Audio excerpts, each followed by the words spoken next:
perguntas a respeito da igreja. Então, o quadro geral é o seguinte: depois de uns 5, 6 anos de plantação, a igreja era uma igreja complicada. Mesmo que tenha sido o apóstolo Paulo que fundou a igreja de Corinto era uma igreja extremamente complicada, o que prova que o estado de uma igreja nem sempre depende do seu líder. Porque aquela igreja foi fundada pelo maior de todos os teólogos, o maior de todos os pastores e o maior missionário que a igreja cristã já teve. Mesmo assim, depois de 5 anos, era uma igreja extremamente complicada, difícil. E, só para os irmãos perceberem o grau de dificuldade, essa primeira carta não deu resultado. Paulo fez uma visita às pressas na igreja de Corinto, saiu de lá corrido, você vê isso na 2 aos Coríntios, e escreve uma carta rigorosa contra a igreja, que também nós não temos, mas ele faz menção em 2 aos Coríntios. A carta produz efeito e ele escreve 2 aos Coríntios, que na verdade é 4, né? Já é a 4ª carta que ele escreveu aos Coríntios. Então a relação de Paulo com a igreja de Corinto foi muito complicada, muito difícil, penosa para ele, para justificar o meu ponto, né, de que nem sempre o estado de uma igreja é decorrência de problema na liderança. A liderança era boa, era correta, mas às vezes existe isso, né, de igrejas que são extremamente complicadas pela constituição dos seus membros e uma série de outros fatores. Quais foram os problemas que Paulo tomou conhecimento e que o levaram a escrever essa carta? Ele soube, primeiro, que a igreja estava dividida, havia 4 grupos dentro da igreja, a gente vai tratar desse problema. Depois ele tomou conhecimento de que havia problemas de imoralidade na igreja e que a liderança não estava tomando providências. 1 aos Coríntios 5, tinha um membro da igreja que estava morando com a sua madrasta, ele e o pai estavam compartilhando a mesma mulher, morando com a sua madrasta, e a liderança da igreja não fez absolutamente nada.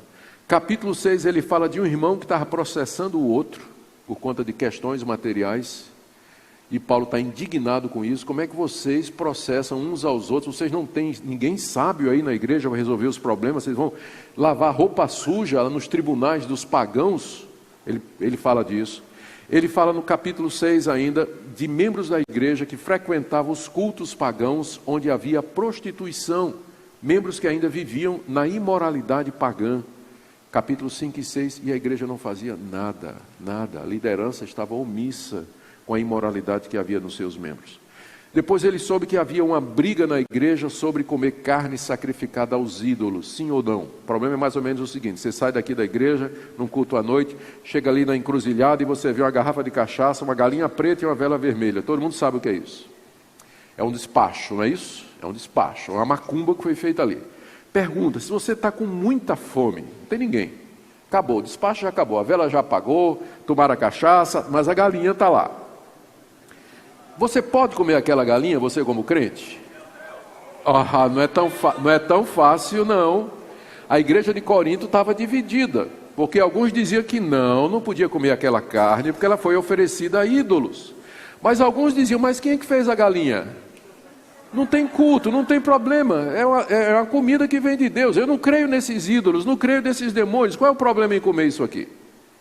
Então a igreja estava dividida no que Paulo chama de fracos e fortes. Forte é aquele que tinha consciência tranquila, que podia comer, que não tinha risco, não estava fazendo culto aos ídolos. E fraco é aquele que dizia: eu não vou comer, porque se comer eu vou me contaminar. E aí nesse caso ele não comia carne nenhuma, porque carne em Corinto provavelmente tinha vindo do templo onde o bezerro tinha sido oferecido a Deus Afrodite. Então ele preferia ser vegetariano, para não correr o risco de comer alguma carne que tenha sido sacrificada a ele. Então o pau quebrava lá na igreja a respeito disso. Os fortes julgando os fracos, vocês aí são uns, né? E os fracos julgando os fortes. Então ele trata disso no capítulo 8, 9 e 10. O problema é quais são os limites da liberdade cristã. Por exemplo, é a mesma coisa de perguntar hoje em dia: comer balinha de Cosme e Damião, quando tem a época de São João, pode ou não pode? Né? Pode ou não pode? Então essas questões estavam dividindo a igreja e Paulo trata delas. É uma seção muito relevante para nós hoje, né? Capítulo 8, 9 e 10. Depois ele entra na questão do culto. Tinha problemas relacionados com o culto. Naquele tempo, as mulheres usavam véu como símbolo de que elas estavam debaixo da autoridade do seu pai, do seu marido ou de um parente homem mais velho. Fazia parte da cultura oriental. Só que as mulheres de Corinto, elas queriam participar do culto tirando o véu.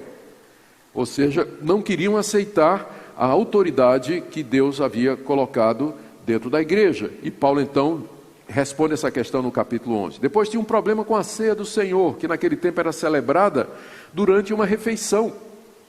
É por isso que Paulo diz assim, antes da ceia, alguns de vocês estão embriagados, né? Ninguém se embriaga com cálice de suco de uva, né? Então, é que a ceia era celebrada durante um festival. A igreja se reunia no domingo, todo mundo trazia comida, eles comiam, bebiam e no meio da ceia paravam, no meio da festa paravam e celebravam a ceia do Senhor. Aí tinha gente bêbada, gente que estava comendo demais e o pobrezinho não estava comendo nada. Aí gente com raiva de outro. Paulo resolve isso no capítulo 11. Onde ele então normatiza como deve ser a participação na ceia do Senhor. Essa prática foi descontinuada no século II por conta da confusão que dava juntar os crentes para comer junto e celebrar a ceia.